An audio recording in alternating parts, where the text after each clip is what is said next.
My guest is Filip Ivanovic. He is the Deputy Prime Minister for European and Foreign Affairs of Montenegro, and despite being the smallest of all the countries wishing to join the EU, it is considered a frontrunner and widely tipped to become the next EU member state. Deputy Prime Minister, welcome to 12 Minutes With. Thank you for joining us on Euronews. Thank you for having me and for talking about Montenegro. Well, let's talk about Montenegro. As I said, the smallest but the most advanced on its path to becoming an EU member. And you just received a glowing appraisal from the European Commission saying that if you keep up with this speed of reforms, you are on track to join in the next 3 years. Tell us then, what is the secret recipe for Montenegro's success? Well, first of all, let me tell you that the report that we have just received is additional evidence to the plan that we as a government had, which is to have each of the reports being better than the previous ones. So previous year we had the best report up until then, and now this is the best report ever, so to say. So it is evidence of a very hard work of the government of Montenegro, but not just of the government, but also of other political institutions in the country. But it is also an introduction, I would say, to a very successful intergovernmental conference that we will have by the end of this year, where we will close several chapters. And on the other hand, it is, let's say, a blueprint of what we need to do in the forthcoming 12 or 13 months in order to fulfill our goal to finish the negotiations and to close all chapters by the end of 26. So I would say that the political dedication and hard work are the key ingredients of this success. If you do meet that target and you are joining the EU around January 2028, as you aim to do, it will be 20 years since you first applied for EU membership. Do you feel that the process has been too demanding? Do you feel it's been too burdensome on you as a country? It's not an easy question because, of course, it depends in what period of time you make this question. So, indeed, we have been negotiating for the past 13 years, and for many years the whole process was, I wouldn't say too demanding, but it was too technical. There wasn't any political will from the side of the EU member states to continue with the substance of enlargement. However, this has changed in the past 3 years. I would say that the European Union has finally understood that enlargement is one of the, if not the best possible policy that the EU has ever had. It's actually the essence and the substance of the European Union, and that enlargement plays a key role in transforming European Union into a geopolitical and geostrategic player. So Montenegro is very much keen on contributing to this kind of dimension of the European Union, and we are looking forward to becoming the first next member, as you have said, of the EU, and this is why we are saying 28 by 28, so 28 member states by 2028. We do hear, however, from EU officials, especially here in Brussels, concerns about the process of enlarging the Union and potential plans to integrate new members without giving them full voting rights. It's, I believe, a particular response to the way that some countries already within the European Union are using their veto power to block some foreign policy decisions. How would you feel about that? Would you accept that in 2028 Brussels would tell you you can come in to the club, you can join the club, but you won't have the full voting rights as all other member states have? Well, I would say that the word concern is one of the key words here in Brussels, and we hear it from time to time on different aspects of European policy. So we do understand, of course, that EU has certain needs of being reformed itself. However, we want this process, without interfering with it, to go hand in hand or in parallel with the process of enlargement.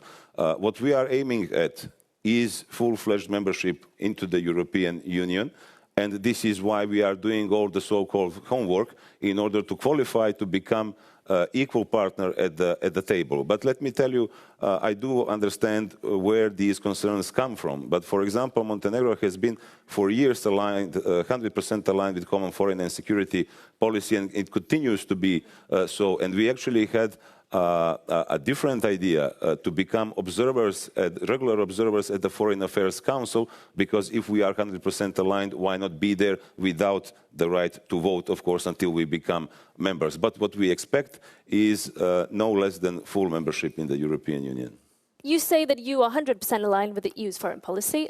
Other neighbours in the Western Balkan region are not, and this is potentially why there are new ideas being brainstormed right now about the potential integration. Would you be willing to be accepted initially without your full voting rights?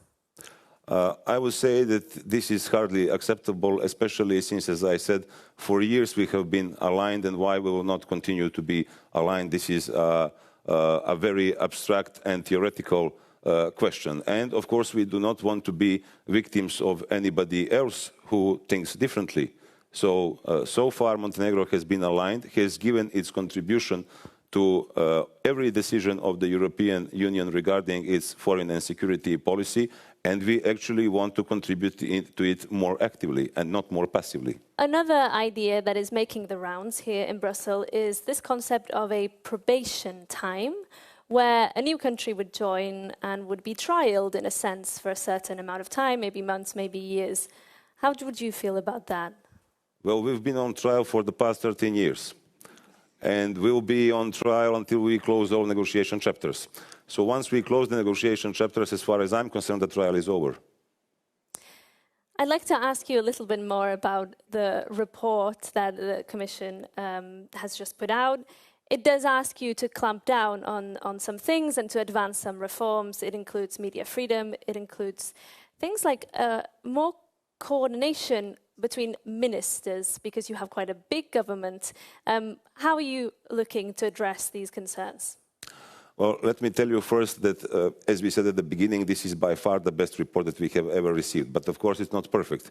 If it were perfect, we wouldn't be a candidate country. We would be already in the top 5 most advanced EU member states. So, of course, some work needs to be done. But there is no chapter in which we had any sort of regress or backsliding. But, of course, there are certain recommendations that we want to take into account, not just regarding the coordination between the ministries, but also regarding showing more, even more progress in those chapters that concern the fight against organized crime and corruption. We are expecting to have a track record in final verdicts very soon until we finish the negotiations. We will, of course, update and upgrade the legislative framework that regards freedom of expression, media pluralism, and so on and so on.